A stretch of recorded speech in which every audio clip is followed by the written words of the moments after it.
Welcome to Maintaining a Balance video 12. In this video, we're going to be looking closely at active and passive transport that occurs within the kidney.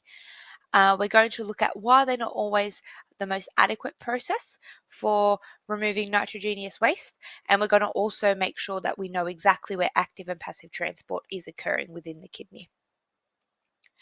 Just a reminder of some important meta language that we're going to be using throughout this video. So we've got diffusion, and that's the movement of molecules from high to low concentration. Osmosis, we're looking specifically at the movement of water molecules, and that occurs across a semi-permeable membrane, and it's from less concentrated to a more concentrated solution.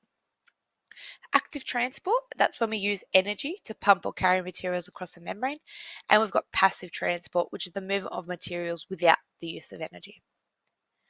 Within the kidney, passive transport occurs when there's water moving by osmosis and when some nitrogenous wastes are moving, including urea and ammonia. Only excess water and salts are excreted from the kidney via passive transport, but passive transport can also occur because of active transport of salt within the body.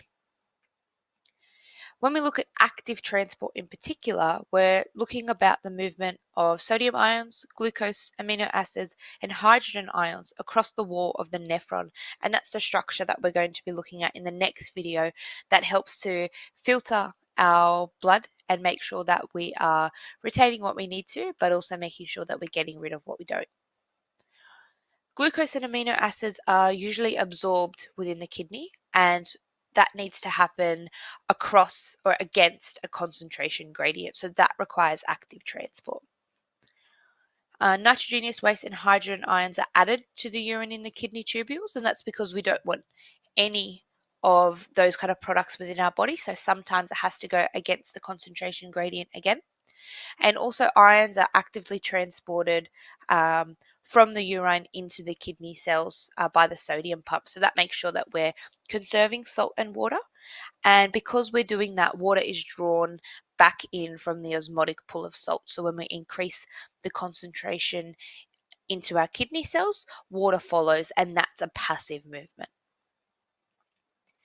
When we look at the problems associated with osmosis and diffusion, which are both the passive processes. Sometimes it happens slowly, which is why we have to use active transport, and that's because both osmosis and diffusion rely on a difference in concentration.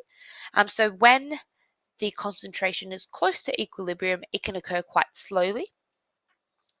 Not all waste can be removed by diffusion. If the waste concentration in blood and urine was the same, there would be no waste being removed, which is why we have to use active transport to make sure we're removing those wastes. If we didn't have active transport, too much water might be lost in urine, and that's really important to make sure we're maintaining and conserving water for our bodies. And sometimes the movement of water may make waste too dilute for excretion by diffusion. And that's a problem for fish in freshwater environments where waste is diluted because of the environment in which they live in, which means that the concentration gradient is different. And so sometimes diffusion doesn't occur, which is why, again, they need to use active transport. That was a quick video, but that's video 12. Make sure you tune in for video 13.